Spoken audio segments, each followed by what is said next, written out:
Bom dia, hoje quarta-feira, 28 de outubro. Estamos dando início a mais uma reunião matinal.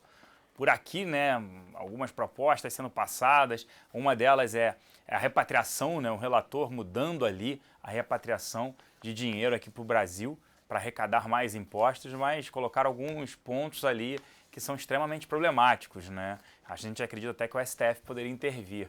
A Dilma teria que vetar, porque fala-se até em todo o dinheiro, de lavagem de dinheiro, não interessa de onde veio o dinheiro, e sim trazer esse dinheiro. Isso pode gerar um problema, sim, no futuro.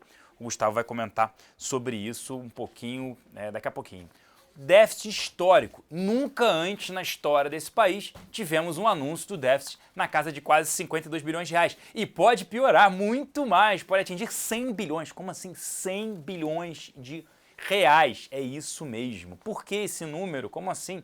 Primeiro que as pedaladas de 40 bilhões que se calcula não estão incluídas. E o governo, quer dizer, ele não coloca primeiro uma pedalada que está praticamente certo de acontecer, mas coloca uma receita que pode vir ou não a ocorrer, que é o leilão de 29 usinas hidrelétricas, que o governo fala, vou arrecadar 11 bilhões. Então já de início você poderia ter 60 bi a mais, de déficit total, mais 40 bi das pedaladas. Então somariam 100 bilhões de reais. Como eu disse, nunca na história desse país, é o estelionato, o maior estelionato eleitoral, e aí também esse rombo nas contas do governo. Quem é que vai pagar por isso? Infelizmente, nós que vamos pagar por esse rombo. Quanto maior o Estado, maior é o rombo na economia.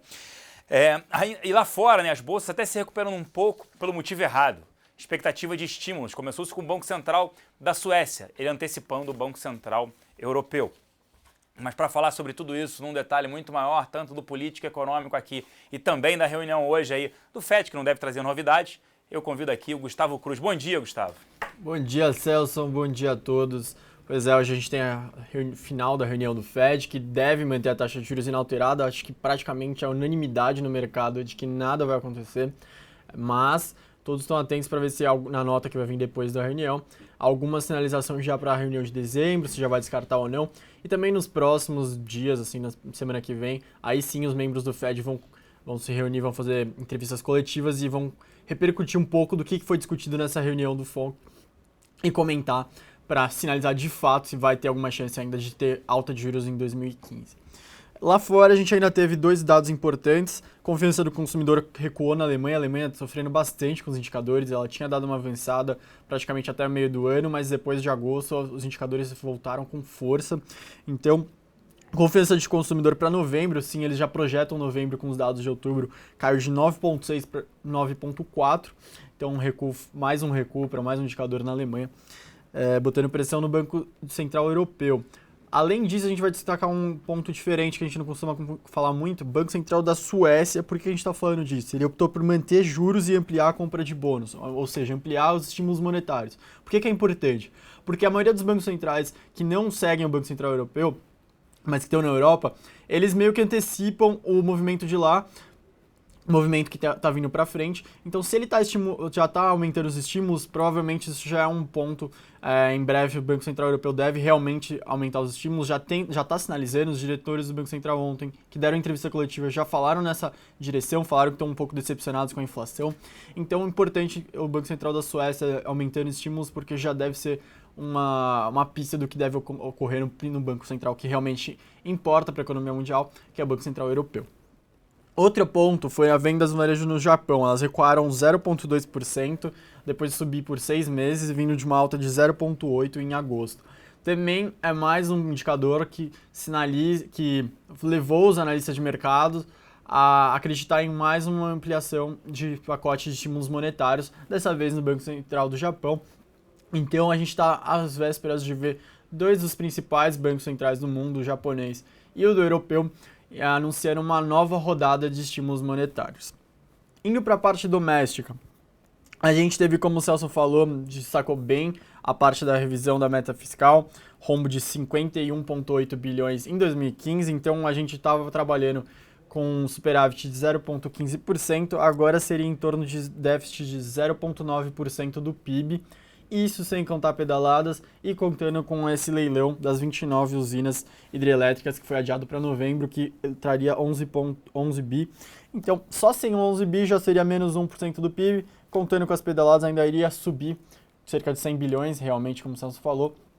Então, a gente está trabalhando agora com déficit, agora o governo anunciou que a meta seria um déficit de 0,9 bi por cento do PIB, mas ainda deve crescer. Indo para os outros destaques, a parte da repatriação de recursos, tanto o governo quanto a oposição estão contrários, porque ela é bem polêmica, ela exime a punibilidade criminal de quem tem conta no exterior não declarada à justiça brasileira, então tanto o governo quanto a oposição estão bem satisfeitos e devem trabalhar para que ela não passe com esse parágrafo que permite que exime a punibilidade criminal. A outro destaque é o Cunha, ele conseguiu um parecer técnico para avaliar o pedido de impeachment da presidente Dilma, algo que não acontecia desde o Collor, e agora ele pode decidir sozinho se ele quer dar início realmente ao pedido de impeachment. O que se comenta em Brasília é que se iniciarem o processo de impeachment não para, o problema é começar, e também o que se comenta é que o prazo para que se ocorresse um impeachment seria nesse primeiro semestre de 2016, porque depois já começam eleições municipais, aí depois já fica muito próximo às eleições presidenciais de 18. Então, é importante ficar atento, porque se ocorrer, realmente vai ser algo para esse primeiro semestre, talvez primeiro trimestre ainda. O Cunha, em defesa dele, falou que negou veementemente que se ele for ficar perto de ser cassado, ele abriria esse processo. Falou que que foi informação do Estado de São Paulo, que caso ele tivesse próximo de ser cassado, ele ia abrir o processo. Ele falou que não tem nada de informação concreta, que é tudo especulação, mas fica aí aberto, agora ele tem o parecer na mão e pode fazer isso de forma oficial.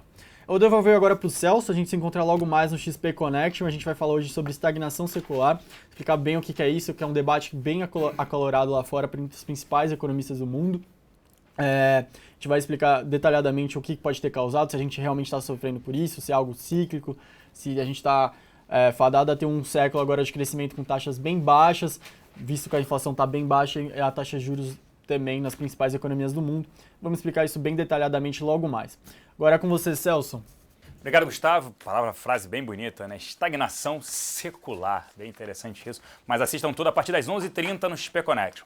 Ontem aqui na casa o fluxo dos locais foi net vendedor. Todo dia eles são vendedores. Destaques é 15 milhões de reais. Destaques na compra, nenhum. O volume tem sido bem fraco, esse também um destaque aí para a Bolsa. A Bolsa tem reduzido bastante o volume, parece que o ano já acabou e a gente nem terminou outubro. Destaques na venda, Klabin 11, Vivo, Fibra, Lame 4 e Itaúsa. Nas duas pontas, Itaú, o GPA, Suzano, Vale 5 e Cielo. Os estrangeiros terminaram o dia net vendedores em 51 milhões de reais. É isso mesmo, os estrangeiros vendedores aí de bolsa aqui na casa. Destaques na compra para JBS, Brasil Foods, Petro 3, BVMF e TIM. TIM e Oi sofrendo bem ontem, né, com negativas aí de uma possível consolidação.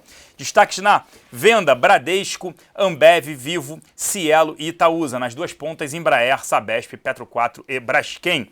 Vale destaque também na nossa mesa em Nova York, falando, né, SP Securities, que o volume por lá em Nova York também está baixo, né? Parece que o mercado é esperando o ano acabar. Por aqui, tudo dependendo do político. E nada se resolve, nada se fala, né? E isso prejudica ainda mais a economia, que a gente projeta um PIB ano que vem recessivo em pelo menos 2,4%.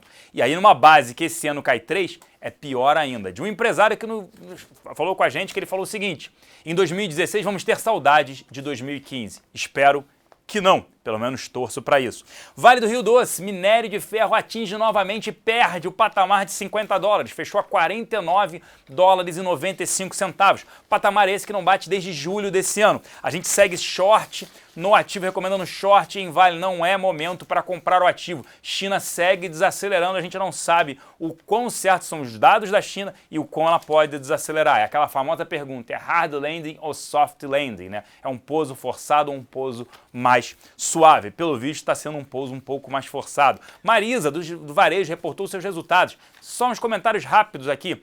Same-store sales, vendas das mesmas lojas, caiu 2,4% nesse terceiro TRI em relação ao ano passado. No terceiro TRI de 2014 já havia apresentado uma queda de 1,5%. Em outubro a companhia fechou 4 lojas. Só para ter uma ideia, no terceiro TRI de 2014 a companhia tinha 413 lojas. Em outubro desse ano, a companhia tem 409. A companhia veio fechando lojas, cenário altamente desafiador, a gente não recomenda exposição. Se tiver que ter uma ação no varejo, apesar de não fazer parte das nossas carteiras, seria Lojas Americanas a única. Hoje vale monitorar a 12h30 os estoques de petróleo pelo Departamento de Energia dos Estados Unidos. Ontem já saíram os estoques do API e mostraram um aumento do petróleo cru nos estoques, petróleo bruto, de 8,1 milhões de barris. A gente segue aí cético com o setor de petróleo. As agências de rating divulgaram várias várias notas aí, rebaixaram algumas companhias. Vamos aos destaques. A S&P rebaixou o CSN sua dívida, dizendo, eles mencionaram, a CSN, apesar de ter apresentado leves melhorias na parte de minério, o rebaixamento reflete a desvalorização do real, um mercado de aço ainda com problemas e o fato de que a agência não espera um fluxo de caixa não recorrente em 2015, mesmo com a venda dos ativos. Ou seja, a gente também segue cético com o setor siderúrgico, short em uns 5, mas CSN é outra que deve sofrer.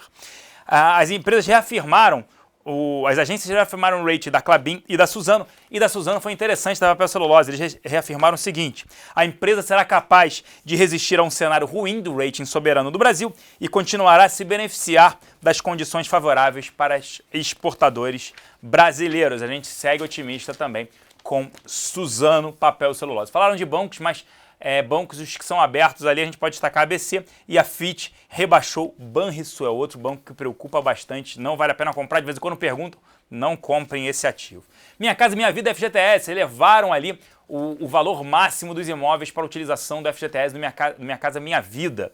E quem pode se beneficiar com isso? MRV e Direcional, principalmente as duas abertas, Rodobens um pouco, mas MRV e Direcional focadas justamente nesse nicho. Mas mesmo assim a gente não recomenda exposição a nenhuma empresa do setor de real estate. Eletrobras e o pagamento da dívida. A Petrobras vem cobrando aí pagamentos atrasados da Eletrobras. Tem uma dívida com a companhia de mais de 11 bilhões de reais que não está sendo pago.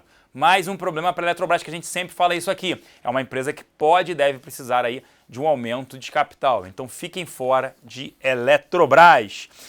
Vale a pena destacar ainda hoje, temos os balanços a serem publicados de Energias do Brasil como principais destaques. Multiplan e Via Varejo, né? Hoje após o fechamento, impacto amanhã. Destaques na nossa mesa de aluguel. Even, TOTUS, Lame, Loja Jenner, Usim 5, CSN, Natura, Cirela, HGTX e Duratex. Eu vou ficando por aqui, mas lembrando a todos que a partir das 11h30 temos o nosso XP Connection para a gente falar um pouquinho do macro, obviamente, do micro e tirar dúvidas de vocês sobre os papéis. Uma grande quarta-feira a todos e espero todos lá. Um grande abraço.